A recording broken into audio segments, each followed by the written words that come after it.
Amara Holloway stood in front of the mirror in the department store fitting room, adjusting the pleats of her white satin wedding dress. With only 3 days left until the wedding, she still hadn't found the perfect shoes. The 7th pair she tried on that afternoon seemed almost ideal, elegant. Ivory court shoes with a medium heel, but she wasn't entirely convinced. At 25 years old, Amara was accustomed to making decisions independently. Having grown up in foster care, she'd been living in her own one-bedroom apartment, provided by a state housing program, since turning 18. She worked as a project manager at a construction firm, earning a comfortable salary that allowed her to indulge in life's little luxuries. And now marriage was on the horizon.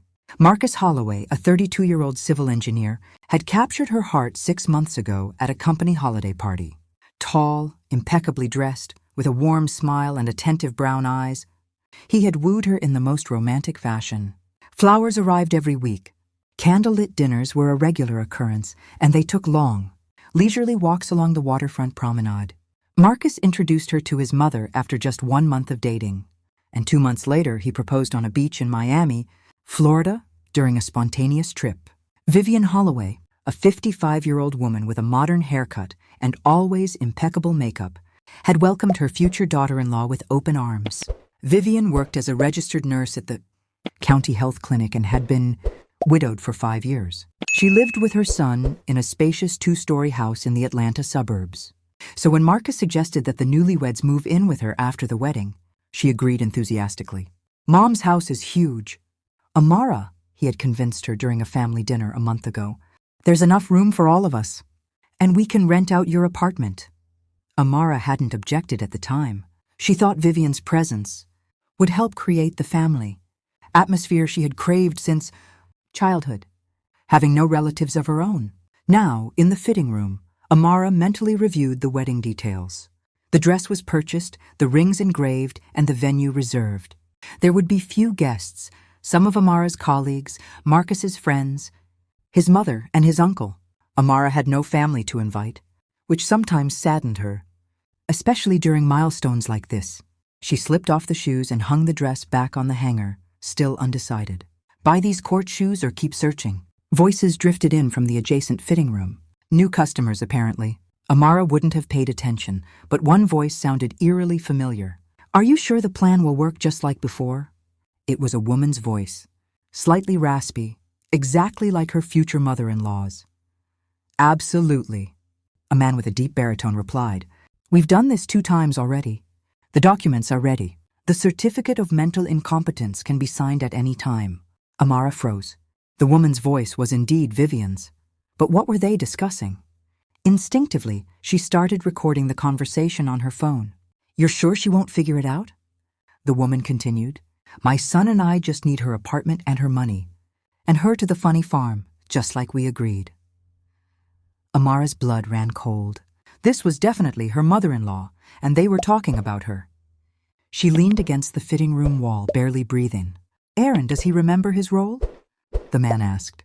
Of course, my son is an excellent actor. After the wedding, he'll gradually start slipping medication into her food. In a month or 2, she'll start having hallucinations and inappropriate behavior. Then we'll call an ambulance, and with the apartment paperwork, Marcus is already building her trust.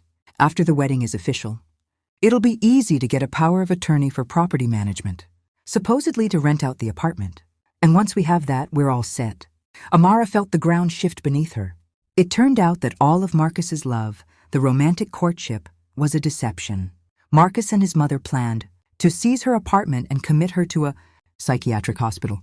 Aaron, what if she suspects something? Vivian's voice carried a note of worry. She won't suspect anything, the man replied confidently. She's an orphan. She has no one. There will be no one to speak up for her or ask uncomfortable questions. And I'll choose the drugs. So she won't even understand what's happening to her. She'll think she's having a nervous breakdown from the stress of the wedding. They fell silent, and Amara heard the rustling of papers. Her heart pounded so loudly it echoed in her ears. All right, I'll see you tomorrow night at my office, Aaron said. We'll discuss the final details. Okay, I have to go now. Marcus is waiting for me at home. Footsteps followed. Then the fitting room door closed. Amara was left alone, struggling to process what she'd heard. Her hands shook as she dressed. Thoughts raced. What should she do? How should she act? It was a monstrous plot, hard to believe, but she recognized Vivian's voice and Marcus's name unmistakably.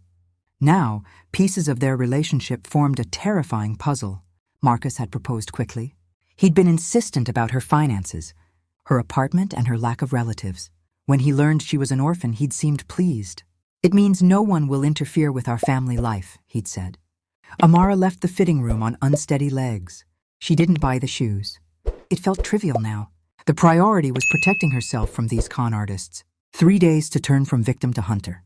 As she exited the mall, she smiled, a cold, determined smile.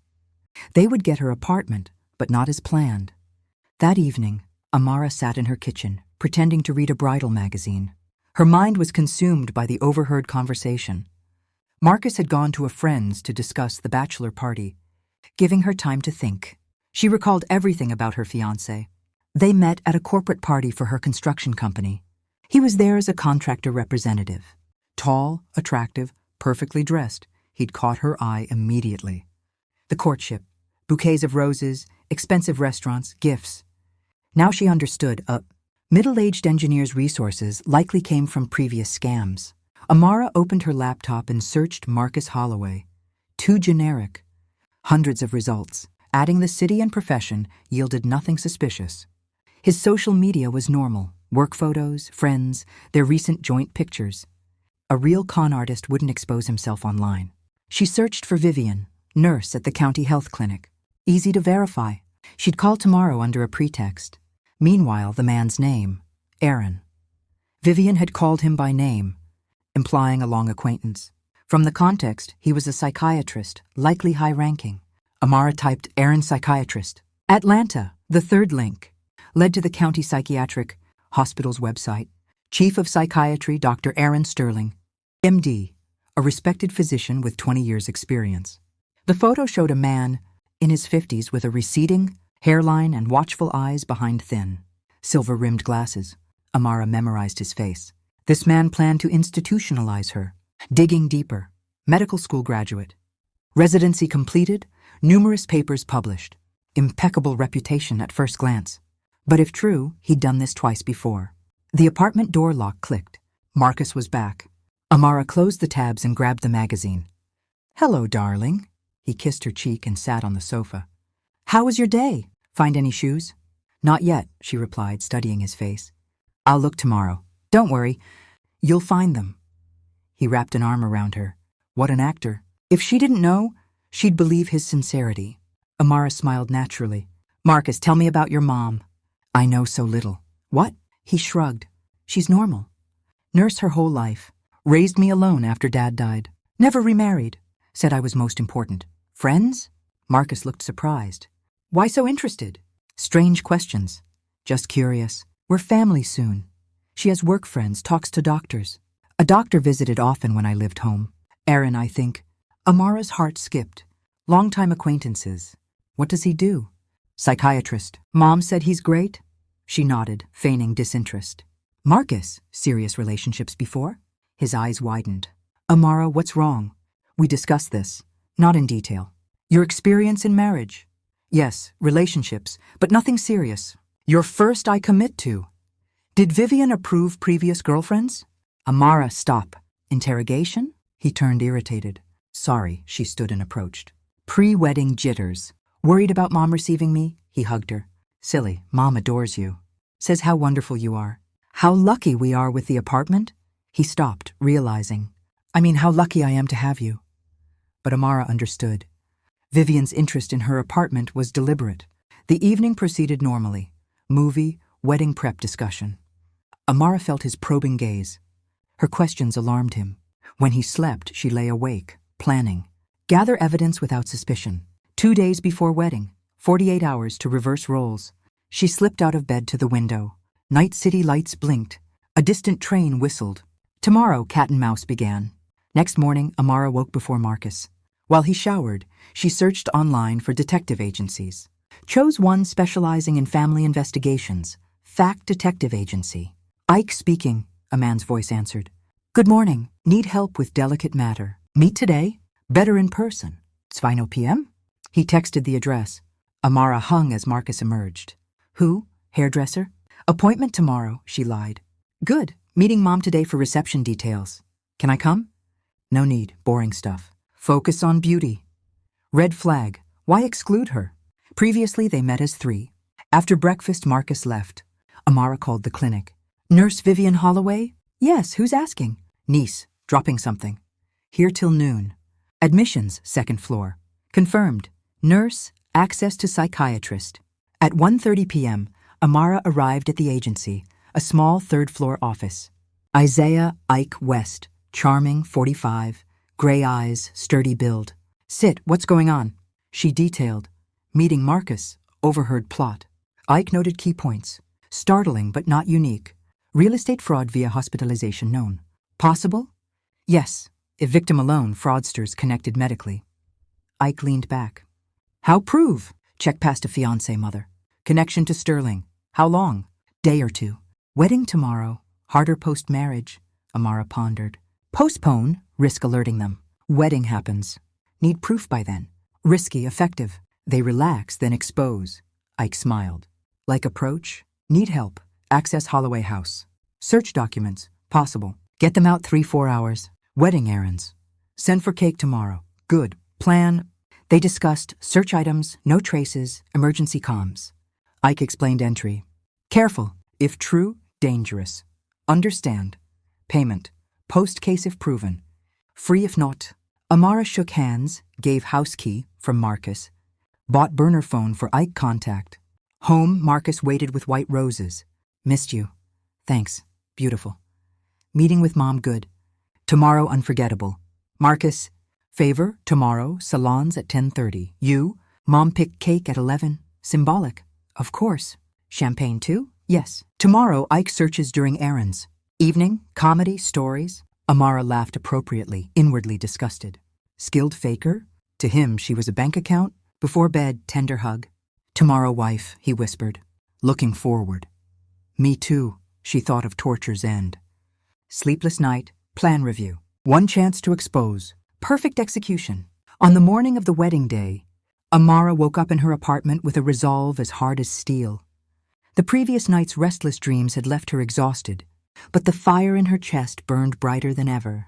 Marcus was already in the kitchen, humming as he prepared breakfast. Good morning, bride, he said with that practiced, dazzling smile. Did you sleep well? Perfectly, Amara lied smoothly, forcing warmth into her voice. In truth, she had barely closed her eyes, replaying every detail of the plan she and Ike had devised. Every word Marcus spoke now felt like poison wrapped in honey. Mom already called. She's asking what time we're picking up the cake. I told you, 11 House at Redwood Street Bakery, number 15. Got it. And what time are you heading to the manicure? 10:30, then hair. I should be back around 3 so. Excellent. We'll have everything ready by the time you return. After breakfast, Marcus kissed her forehead and left for a quick errand. Amara waited exactly 5 minutes before dialing Ike on the burner phone. Ike, the plan is in motion. They're leaving for the cake at 11C, then champagne. You'll have 3 to 4 hours. Understood. Address confirmed. I'm already prepped. Background check update. Marcus Holloway has 2 prior marriages in the last 5 years. Amara's grip tightened on the phone. He told me I was the first serious one. First wife, Eliza Coleman, 30, widow, owned a 2-bedroom condo downtown. Marriage ended with her declared mentally incompetent. Second wife, Olivia Rhodes, only 8. Same pattern, 1 year after marriage, declared incompetent. Both now in the county psychiatric hospital. Same attending physician, Dr. Aaron Sterling. A chill ran through her. They already have victims. Real ones. Exactly. And worse, they're still alive but heavily medicated. We need hard evidence, documents, recordings, anything tying the Holloways directly to Sterling. The house search is critical. I agree. Be careful. I will. Stay in touch. And Amara, be careful yourself. If they sense anything off today, they might accelerate the plan. She hung up and exhaled slowly. 2 women rotting in a hospital because of these people. And she had almost become the 3rd. At 10:30, Amara left the apartment, supposedly heading to the salon. She stopped at a small beauty parlor for a quick, simple manicure, just enough to maintain her alibi. 30 minutes later, she drove to the Holloway house in the older Atlanta suburb. She parked 2 blocks away, hood up, sunglasses on, and waited. At 10:55, Marcus and Vivian emerged. Vivian wore a light jacket and carried a purse. Marcus had his keys in hand. They got into the car and drove off. Amara sent Ike a single message, clear. She then drove to her actual hair appointment. While the stylist pinned her wedding updo, Amara's mind raced. What if Ike found nothing? What if the documents were hidden too well? What if Marcus or Vivian returned early? The stylist noticed her tension. Bride's a little nervous today, huh? Totally understandable. But try to relax. Stress shows in the face. Makeup won't sit right. I'm just excited, Amara said with a tight smile. Big day. Is the groom a good guy? He seemed like one, she answered honestly. Past tense. The word tasted bitter. At 2:00 p.m., her phone buzzed. Ike. We need to meet. Urgent. Found more than expected. Central Perk Cafe across from your salon. 30 minutes. Amara paid quickly, thanked the stylist, and hurried across the street. Ike was already in a back corner booth, a small file folder in front of him. He looked calm, but his eyes were sharp. What did you find? She asked, sliding into the seat. More than I hoped for. He opened the folder. Inside were photocopies, photographs, handwritten notes. First, Eliza Coleman's file. Detailed operation plan. Meeting, courtship, wedding, gradual drugging with psychotropics. Day-by-day schedule. When to administer. How to mimic symptoms. When to call doctors. Amara flipped through pages, stomach turning. It was clinical, cold, meticulous. Second wife, Olivia Rhodes, similar scheme. But they adjusted after Eliza got suspicious. She started asking neighbors questions. They rushed her, didn't give her time to dig. Amara turned another page. Her own photograph stared back, smiling, unaware. Her folder was thicker, income statements, bank summaries, job history, social circle, or lack thereof. They studied me like a target. Very carefully. Marcus didn't have access to your bank statements, right? No, he saw a pay stub once at my place. That's it. Then they have a bank insider. This is organized. Here's the structure. Marcus and Vivian run field ops. Sterling is the architect. Helpers, bank employee, notary, city hall clerk, real estate agent. Full criminal network. Amara clenched her fists. And their timeline for me? Ike showed a calendar. Post-wedding honeymoon. Start low-dose meds. Stage breakdown. Ambulance, hospitalization, incompetency. Declaration, divorce, apartment sale. Money split. Slow murder, Amara whispered. Exactly. Victims kept sedated indefinitely. No recovery planned. We have to stop this. Not just for me, for all of them. We can cancel now. Go to police, Ike suggested. No. If we spook them, they destroy evidence, vanish. Victims stay locked away. We let them think it's working. Expose them at the ceremony. Ike exhaled.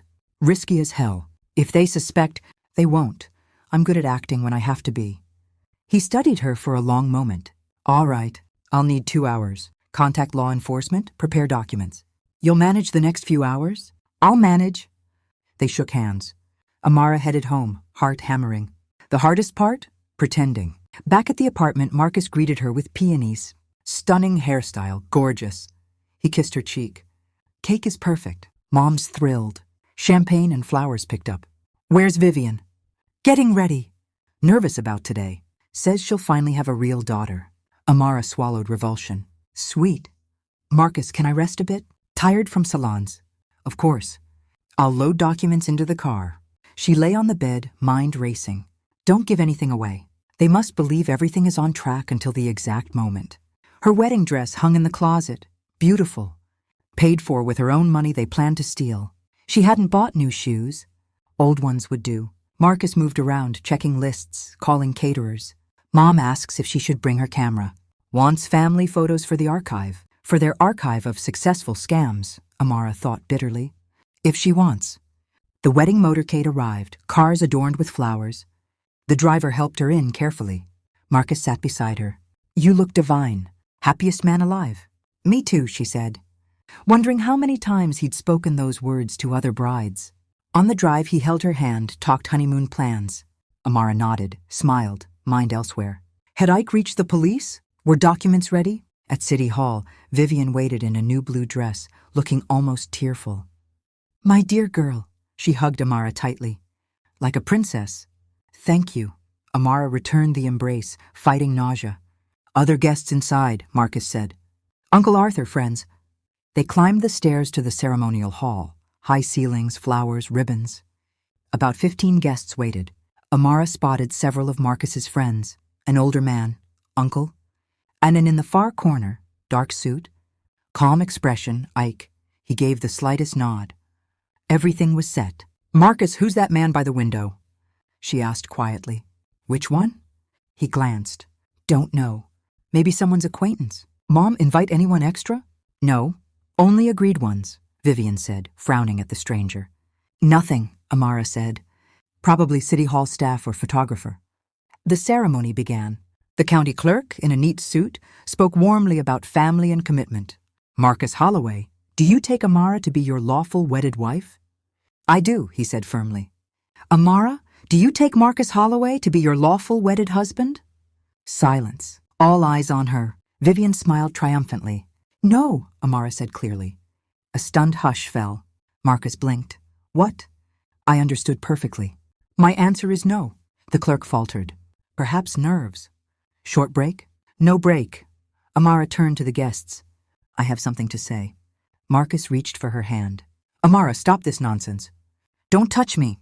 She pulled away sharply. "Keep your hands off me, you fraud." Murmurs rippled. Vivian paled. "I know your plan," Amara said. "Lock me in a mental hospital. Steal my apartment. Are you crazy?" Marcus lunged forward. "Crazy?" She pulled out her phone and played the recording. Vivian's voice filled the hall. "You're sure she won't figure it out?" "My son and I just need her. Apartment and her money and her to the funny farm just like we agreed." Vivian clutched her chest. Marcus stammered, "Doctored, mistake. And Eliza Coleman? Olivia Rhodes? Your previous wives, now in psychiatric hospitals because of you." Guests gasped. Phones came out. "I don't know," Marcus began. Ike stood. "What about these?" He held up the folder. Plans, drug schedules, victim files, network structure. Vivian turned to run. 2 plainclothes officers blocked her. "Police." "And the mastermind?" Amara asked. More officers entered, escorting Dr. Aaron Sterling in handcuffs. "Now the company's complete," Amara said coldly. Marcus tried to bolt, restrained instantly. "Citizens Holloway and Sterling, you're under arrest for fraud, document falsification, illegal deprivation of liberty," the lead officer announced. Guests filmed everything. The clerk stood frozen.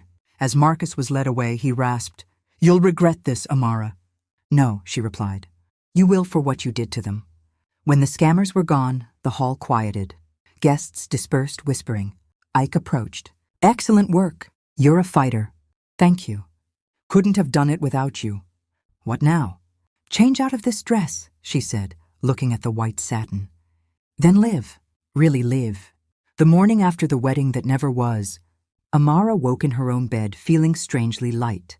Sunlight streamed through the curtains. And for the first time in months, there was no knot of anxiety in her stomach. The empty wedding dress box in the corner of the room served as a silent reminder that yesterday had not been a dream. The scammers were in custody, the truth was out, and she was free. At 9 a.m., her burner phone rang. Ike. "Good morning. How are you feeling?" "Normal," Amara said, stretching. "Even good.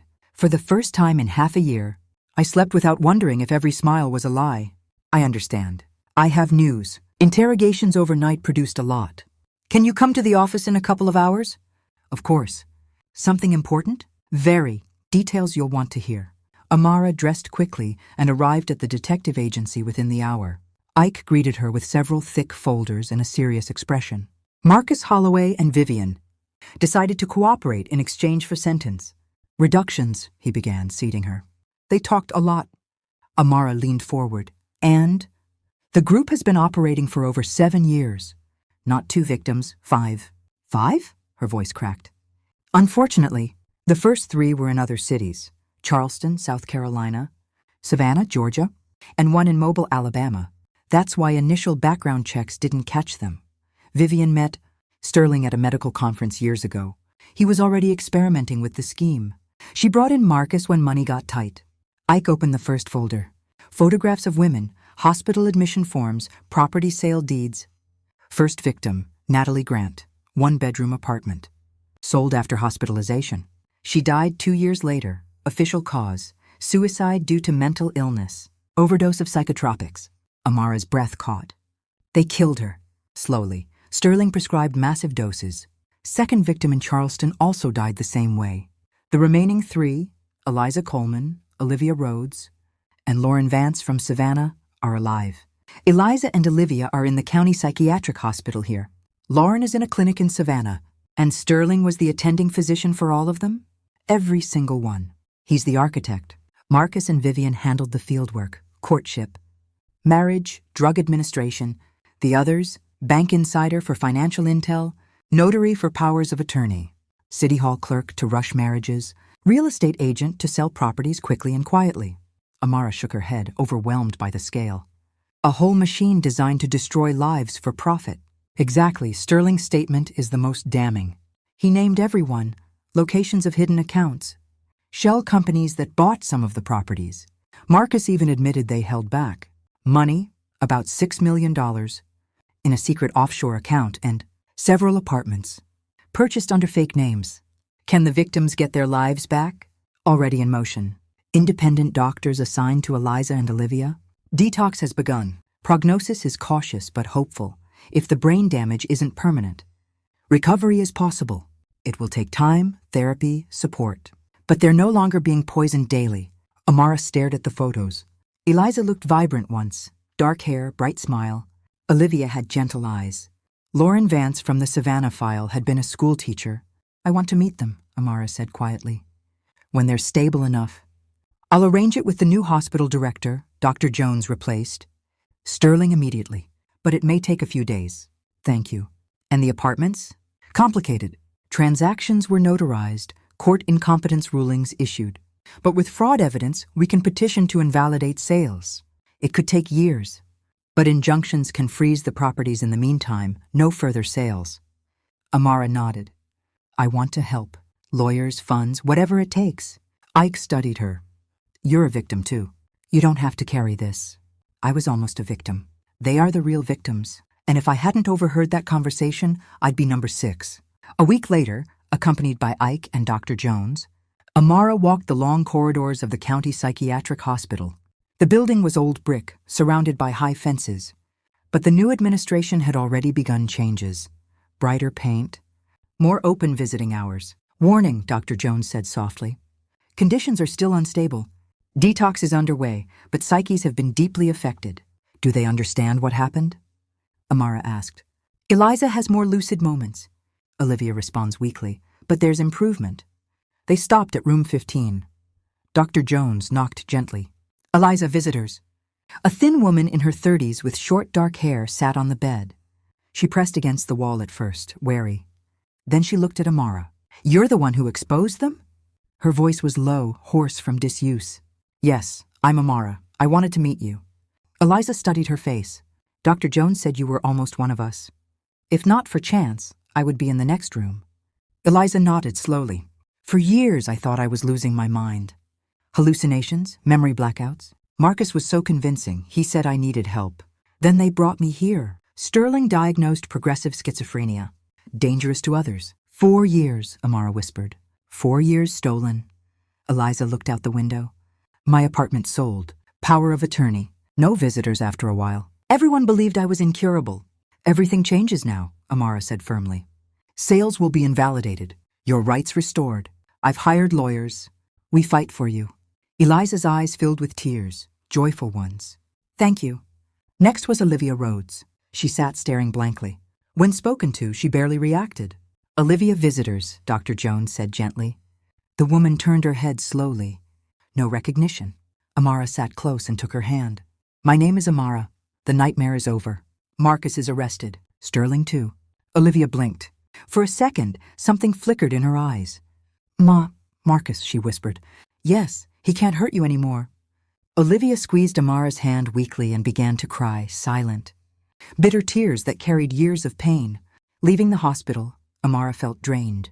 Hard? Ike asked. Very, seeing what they did to them. But now they have a chance. That's what matters. That evening, Amara researched psychiatric patient rights. Incompetency restoration, property recovery. She decided she would not walk away. Tomorrow she would find the best lawyer possible. A week later, she sat in the office of Simone Cole, one of Atlanta's top attorneys. specializing in fraud and elder vulnerable adult abuse cases. Scandalous case, Simone said, scanning documents. Legally complex. Transactions were notarized, court orders valid. Proving coercion and fraud will be a battle. But possible? Yes. Petitions to restore competency first. New medical evidence supports it. Then lawsuits to void sales. Injunctions to freeze properties. 1 to 3 years, realistically. And during that time, victims won't be homeless. Temporary housing assistance. Compensation claims against the perpetrator's assets. Amara nodded.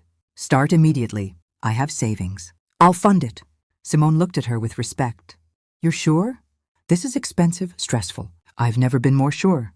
Over the following months, the case unfolded like a slow, relentless tide.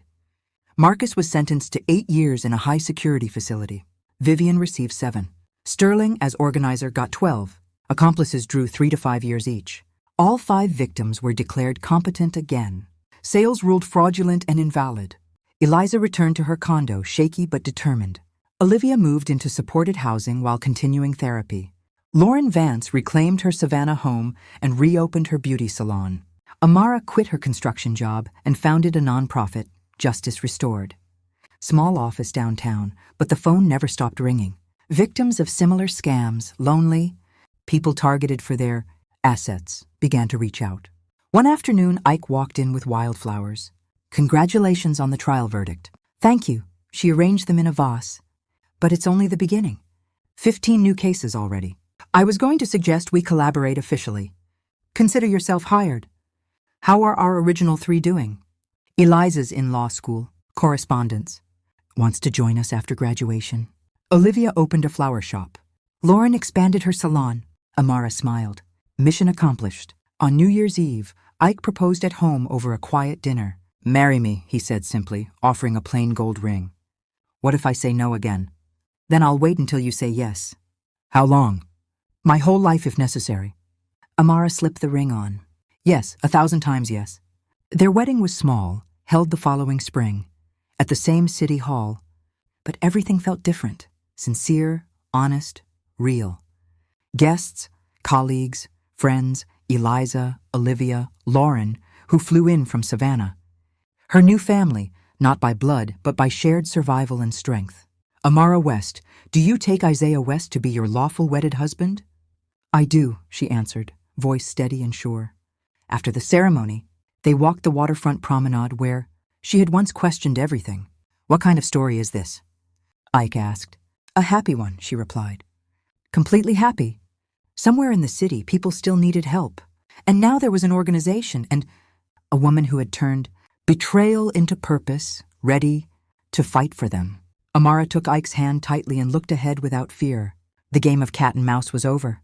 She had won, not just against the scammers, but against loneliness, doubt, and the fear of trusting again. Ahead lay a life of real love, meaningful work, and genuine connection. The life she had earned.